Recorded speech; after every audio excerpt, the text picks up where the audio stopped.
Recording in progress. Yishem Adonai Mevorach Ma'atov Adonai. Hashem's name will be blessed forever and ever. Shalom everyone. Shalom everybody. Today we're going to focus on Be'ezrat Hashem two subjects, two topics. Mishloach Manot, sending the manot, the different type of food to our friends, and the mitzvah of Seudah. So we just started to talk about it last week, just as a reminder. During the day of Purim this year, 2024, don't forget, we have a fast, the Ta'anit Esther, the fast of Esther, earlier, because we can't fast on Shabbat. So the fast is going to be on Thursday. On Central Time, Dallas time, the Ta'anit, the fast, will start early in the morning, 6:16 in the morning, and will end at 8:20. But you should check your local, with your local rabbi, local synagogue, or local calendar to make sure that you're fasting at the right time. In regards to the Seudah, to the mitzvah meal, during the day of Purim, each person must give another Jew 2 portions of food. Not Seudah, I'm sorry, it's the Mishloach Manot. Seudah we'll talk later. 2 different type of food, meaning a portion of each of 2 different foods. The 2 portions may be both the same type of food, as long as they are cooked in 2 different manners, or 2 different cuts of a meat, for example. I think this is what we mentioned last time. Today we'll answer a few questions, like what type of food, to whom, what age, what time to give, what if a Jew give to his friend that is non-Jew, and so forth and so on. So we learned that from the Megillah. The basic obligation of the mitzvah of Mishloach Manot is to give 2 portions of food to one other person. This is the plain meaning of the verse. This is from the Megillah. Quote, sending portions to one's fellow man. Okay, the mitzvah can be fulfilled only during the day of Purim and not during the night. You can see almost every time, unfortunately, people take advantage and they say, I'm going at night to hear the Megillah. I'm going to bring with me the manot. This year it's even more problematic because it's right after Shabbat. So you can just take with you something like that on Shabbat. Okay? Planning to give it after Shabbat. So during the day, this mitzvah, as I said, can be fulfilled during the day. So it is best to make sure to fulfill the mitzvah of Mishloach Manot before beginning the Purim feast. Nevertheless, it is perfectly permissible to eat before fulfilling this mitzvah. Meaning, you want to drink something, to eat fruits, cake, and stuff like that, you may do that. So during the morning, right after you listen to the second Megillah reading, you start with the mitzvah of Mishloach Manot. And you're probably going to be finishing around noontime, and then you're ready for the Seudah, for the feast. Okay. Now, what about giving manot, portions of food, but they are not cooked? Or frozen, for example. So, some poskim rule that one must give portions of food that are cooked and ready to eat. But other poskim ruled that one can fulfill this mitzvah by sending raw meat as well. All poskim agreed, all rabbis agreed, that one cannot fulfill this mitzvah by sending a live chicken, expecting the recipient to have it slaughtered. In practice, we follow the second opinion that you can bring a raw food. Okay, the best of the best is to bring cooked food. Now, there's a lot of problems with bringing cooked food. Why? Because different people have different kitchens and different way of cooking, and some people are not sure if your kitchen is kosher enough for them or not kosher. That's going to cause some problems. So the best method will be to buy something with hashgacha, with a mark on it that it is kosher. Okay, unless you know it's a family member that trusts your kitchen and there is no problem with someone else that trusts your kitchen. Otherwise, it would be a problem. Okay, some have the custom to give a lot of candies. They put in a basket a lot of different candies, and you can fulfill. It's okay to fulfill the mitzvah using candies, but it's best to add 2 nice portions of food, and then add candies as much as you want. Okay, we're going to give some examples later. Maybe I'll help you out with some ideas. Okay. Next, one can fulfill the mitzvah of mishloach manot by giving canned meat or sardines or tuna, or other such items. It's ready to eat, and you can fulfill this mitzvah by doing so. One cannot fulfill the mitzvah of mishloach manot by giving garments or linens or other inedible items. It has to be something that you can eat. Okay? Not only men, but women as well cannot fulfill this mitzvah in this manner, since garments are not included in the definition of the words manot. Manot means portions of food. Some girls would say, I have a nice dress that I want to give it to my friend. She likes it. I got her something similar. That's going to be my manot. One this, and I'm going to get her a bottle of wine. Okay, that's not food. Okay, you can add it to another 2 portions of food, but that cannot be considered. This is not food. So one have an idea. You know what? I don't know what to buy. I'm just going to give money. I'm going to put on an envelope a note saying, for mishloach manot. I'm going to put it $100, 101, whatever. They can buy any food they want. What's wrong with that? So the halacha says, even if someone gives money to his friends to enable him to purchase food, he has nevertheless not fulfilled the mitzvah of mishloach manot. The rule is that one must give actual food or beverages.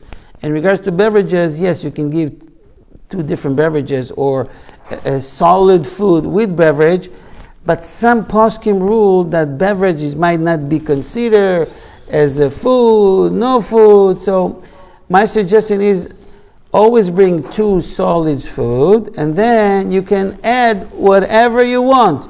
Bottle of wine, bottles of juice, water, olive oil, whatever, garments, as long as you covered with 2 different solid food. Okay? Someone says, Rabbi, my friends like to smoke. Can I give him a packet of cigarettes? Okay, you can take it all the way. Okay. A pack of cigarettes or a packet of sniffing tobacco does not count as a portion toward the mitzvah of mishloach manot, even if the person receiving it is a habitual user of these substance. Okay, he likes it, that's what he wants, but you can add it to the 2 different solid food. I would recommend never giving something like that. It's not so healthy, but it's up to you. There is food for the body, and there's food for the neshama, for the soul, for the nefesh. So one came up with an idea. He says, I'm going to write some Torah thoughts, great ideas on a note, and I send it to my friend. I know him. He will read it and he will love it. That will be a great food for his soul. Can that be considered as something for mishloach manot? So if a Torah scholar sends a collection of his novel Torah thoughts or comments on the Torah or Talmud, or if he sends Torah books as a gift on Purim day, he does not fulfill the mitzvah of Mishloach Manot through that gift. You might try to eat the book, but that's not going to be a great idea. Right, Sami? So one says, you know what, I'm going to send a portion of meat and bottle of wine. Allah said, if someone gives his friend a portion of meat and a bottle of wine or other beverage, he has fulfilled the mitzvah of Mishloach Manot. Beverages are also called manot, portion. In fact, even if he sent 2 different beverages and no solid food, he also has fulfilled the mitzvah. It is best, however, to send 2 portions of food. This is really in a nutshell. After long discussions between a great poskim, if beverage is even considered as a food, they're going back and forth. Yes, no, no, yes.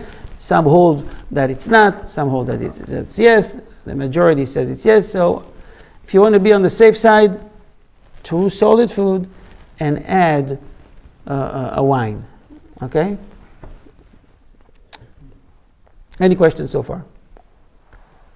No? Good? Okay. Next. The mitzvah is to give 2 portions of 2 different foods.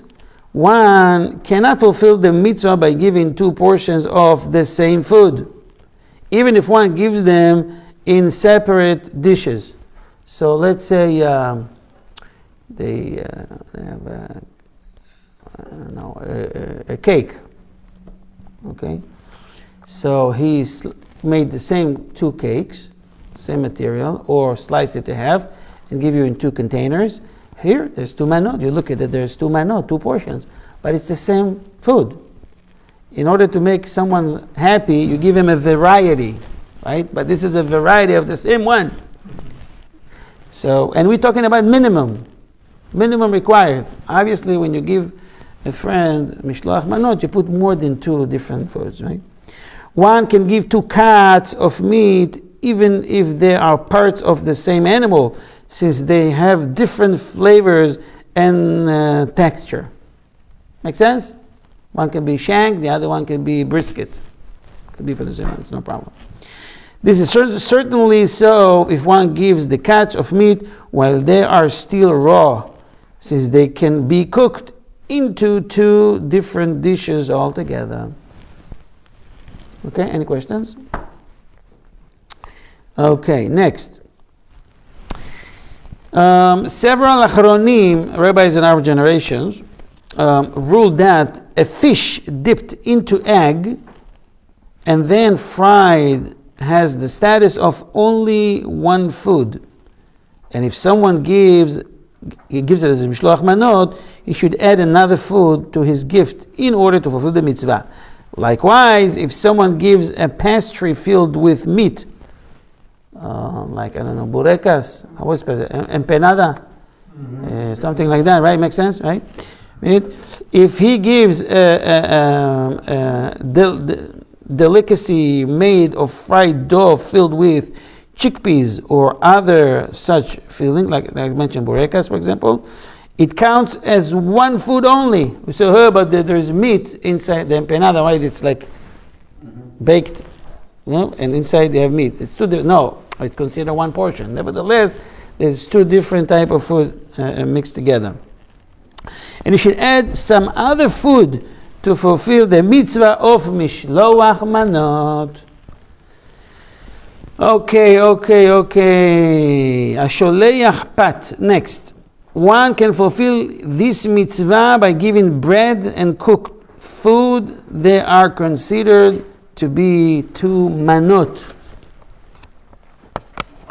Now, it is important that one give large or expensive Mishloach Manot that reflects one's appreciation of the person to whom it is being given. You have a nice friend, you have a good friend, you don't, treat him like a stranger. So you make some efforts and you make a nice basket to him. You show that you appreciate him, right? If the person given it is wealthy, he should give more expensive gifts according to his financial standing. In this way, it promotes friendship between the two persons. If the recipient is wealthy, any gift sent to him should reflect one recognition of his standing. Now, what's the minimum amount? How much should I send? A slice of a bread is good enough? And a small, cup of wine? 1 shot of whiskey and a slice of a cake? Is that good enough? So it is best to give both portions. It is proper that the portion given as mishloach manot be large enough to be considered proper portions for a meal. What does that mean? Assuming that this is going to be his only meal, so give it accordingly. So if that's going to be his only lunch, your friend, this is just to get an idea what to give. So you don't give him a shot of whiskey size of, wine cup or a slice of cake. That's not considered as a meal, right? It's maybe an appetizer. So that's the amount you should have in mind before giving. So can I give it, should I give it all together? Or I can give him now the bottle of wine and 2 hours later the other portion? Or it should be two or both together at the same time? Same time. It is best to give both portions at one time rather than one after the other. In this way, the gift appears larger and more substantial. Okay. Any questions? So, if I'm putting a lot of little things, candies for example, in one basket, does that make it as a one portion? And I need to get another basket, or I can put everything in one basket? So what make it consider as food or manot or portion? The amount of food you give. It doesn't matter if you put it in one basket or, right? Okay. If someone gives mishloach manot to many people, it is commendable act, since it serves to promote love and friendship among many people. Once one has given a proper mishloach manot to one person and fulfilled the basic mitzvah, can he stop right here?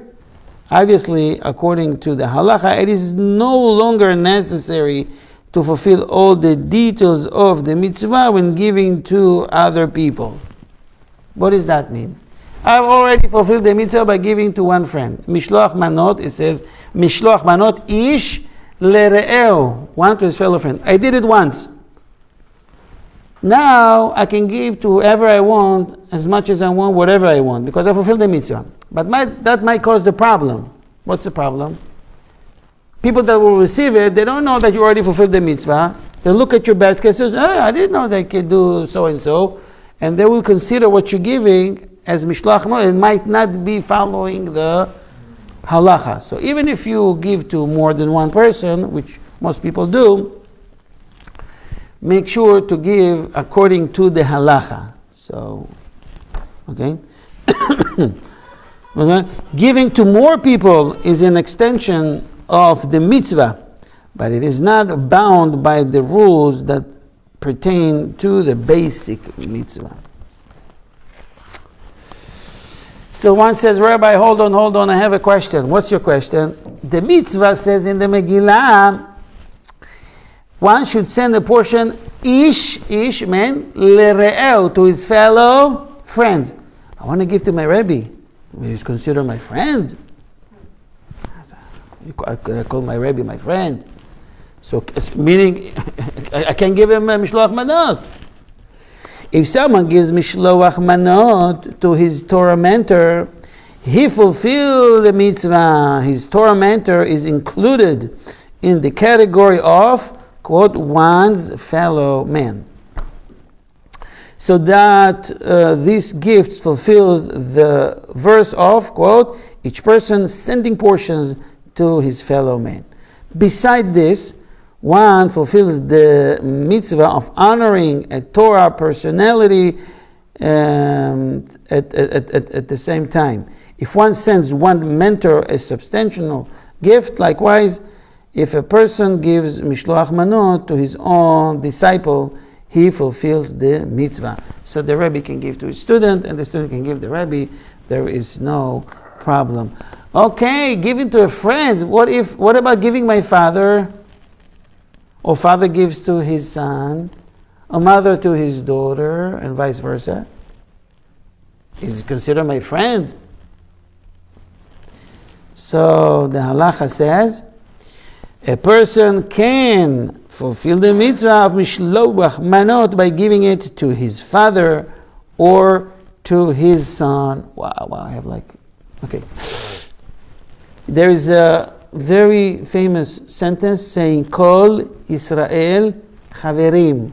All Israel are friends. Huh? Friends. So all Israel. Kol Israel Chaverim. Your father, we're on the same level before the eyes of Hashem. Now, in many synagogues, they have customs to give a nice basket to the head Rabbi of the community or the head rabbi of the synagogue. And they ask you to participate. So it could be, $5, $3, $10, depends on the whatever. Every synagogue has its own thing. So one now he's wondering, he says, I participated in $5 for that basket, along with another 500 people. We'll be buying a nice portion every year like that. So did I fulfill the mitzvah by giving $5? And the synagogue is taking care of it. They give the basket to the Rabbi. If a congregation pulls their money together and purchase a gift, mishloach manot, to give to their rabbi or Torah mentor, each contributor fulfills the mitzvah of mishloach manot, though this one gift.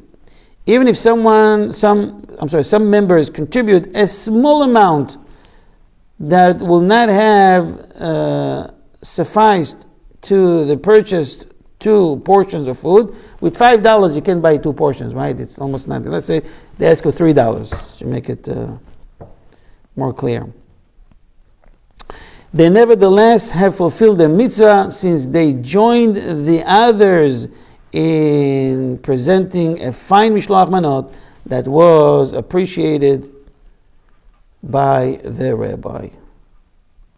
Okay? Okay, you're talking about Dayanim. Now, I'm going really quickly because I want to go to the Purim feast. Women are also obligated in the mitzvah of mishloach manot. Each one should give mishloach manot to another woman. A married woman cannot absolve herself of this obligation just because her husband has given mishloach manot to someone. Okay, so this is her responsibility. And it is best that a man not give mishloach manot to a woman, and that women do not give mishloach manot to men. This is an extra stringency in order to avoid any situation that might be construed as the act of kiddushim. You can give money or give a portion, and it's complicated, don't ask me now to explain, we don't have time for that. That gift might cause marriage between a man, give it to, a single man, give it to a single woman, give it this portion of food might cause kiddushin. Okay, you accept, I accept, and then that, it's going to cause a problem because there's the value of more than, $1, or you have the value of something, it can cause a problem. This is why, beside the fact of tzniut, out of tznius, you have to give a man to a woman. to a man, a woman to another one. There are some cases that is allowed to give a man to a woman or woman to a man. Okay, we'll see in a second.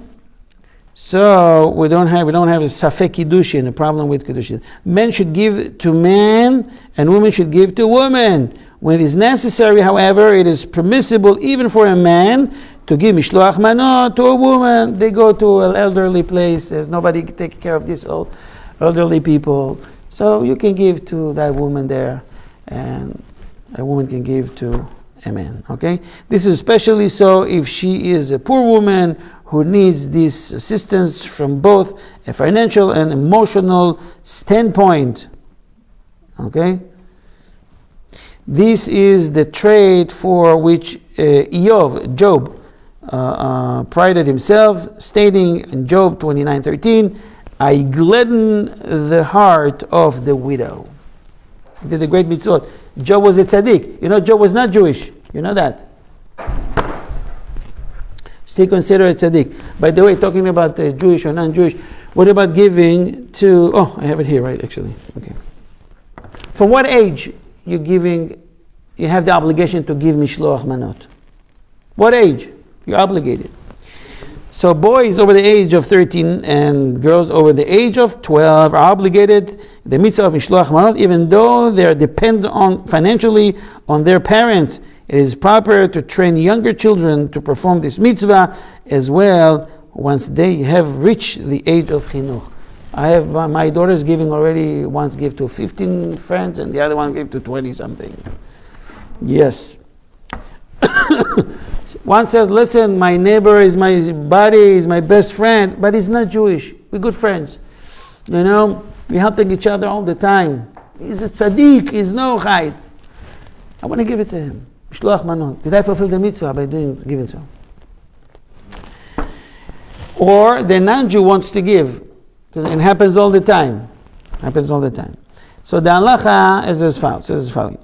One cannot fulfill the mitzvah of mishloach manot by giving a gift to a non-Jew, since non-Jews are not included in the category of re'ehu. He's not Israelite yet. He's not Jewish yet.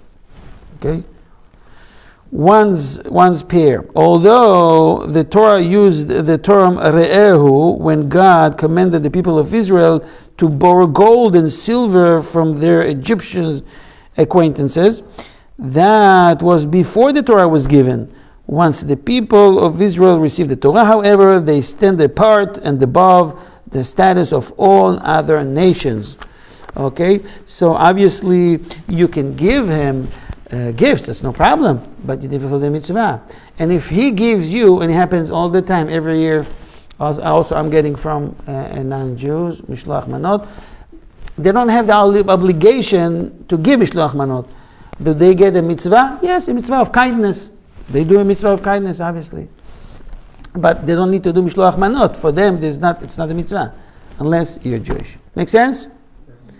If someone gives mishloach manot, yes.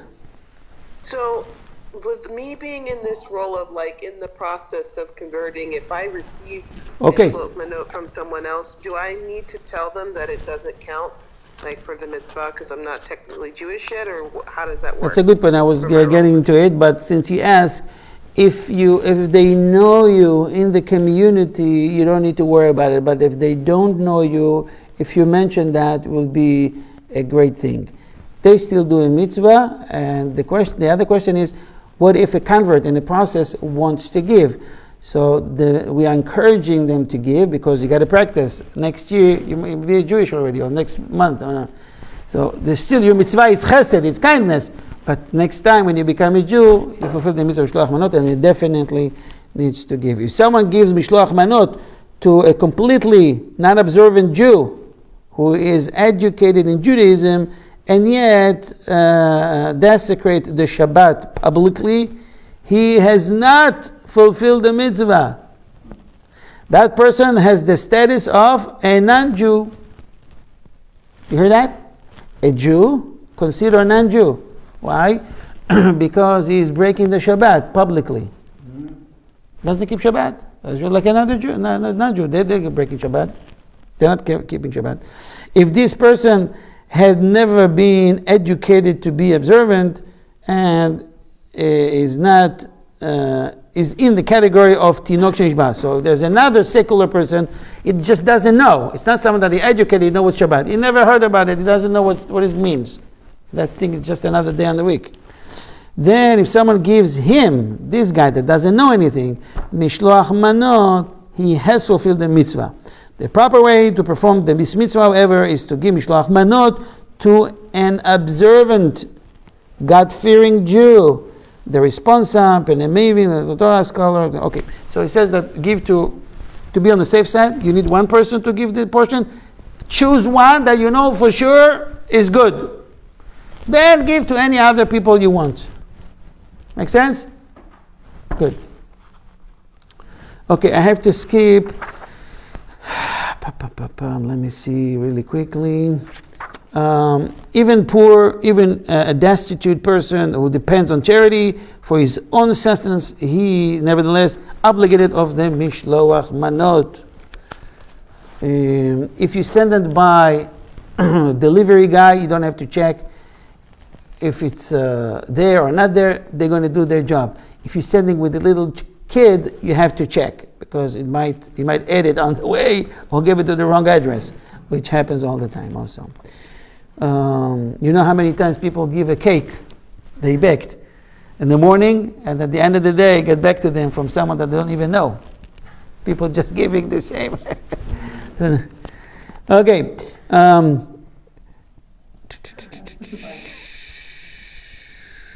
Okay. If you live by the door, the Mishloach Manot, you didn't fulfill the mitzvah. You have to make sure they received it. You can't just leave it and the mitzvah is to give. All that. Let me skip really quickly. I have to skip so many. So let me just summarize it. The Seudah, there's a mitzvah to drink, not to get drunk. To drink, then you're drunk, you're going to miss the mitzvah. Just a little bit. Everyone knows their own capacity, right? Take one shot, and for him it's finished. He can't even drive. And one drink a half a bottle of whiskey, and it didn't even started. So it depends on it. You know your portion. You know how much you can drink. Just be an amount that make you light-headed, and happy, joy, and all good. It's corresponded to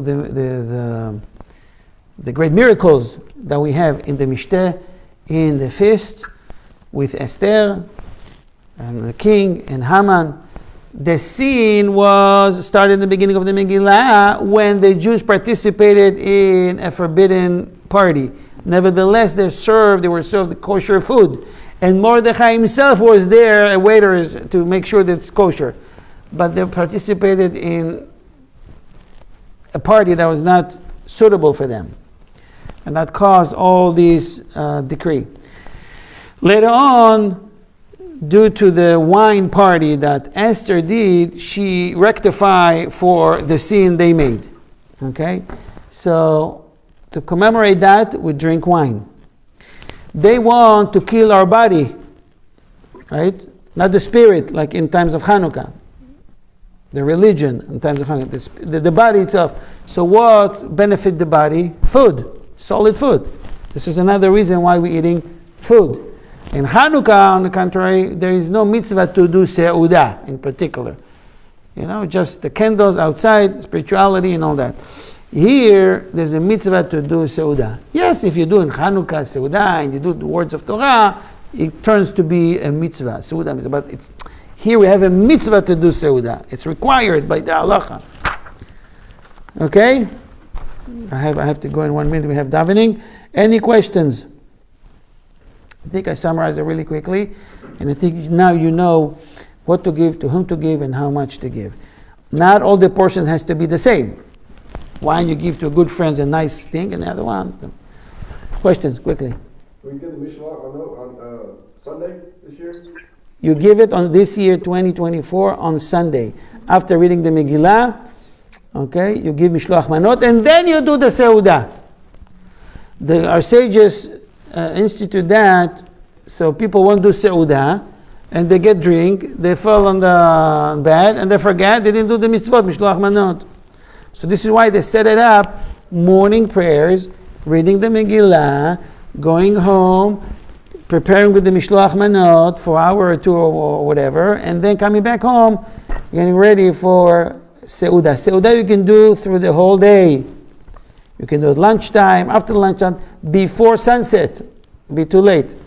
Earlier the better. In many synagogues they have early mincha. So what they do, they daven mincha, I don't know, this year is going to be something around 1 something. And after they pray mincha, they go home and they start with the Seudah. Many don't eat before praying mincha. Okay? So that will be probably the best time to do the Seudah. Guys, I want to wish you a happy Purim. May God bless you, that your mazal will turn to the best. If it was down, it go up. Amen. You have a good health. Amen. And a great and easy livelihood. Hashem bless you with richment. You'll be rich. Say Amen. Amen. You'll be under the wings of Hashem. Hashem will protect you. Amen. You should have comfort and nachat and joy from all your family members. Amen. And may Hashem save all the Israeli soldiers and bring them back home safely. Amen. Amen. Purim Sameach. Happy Purim. Thank you, Rabbi. Thank you, Rabbi. Thank you. Have a great night, everyone. Sameach. Laila Tov.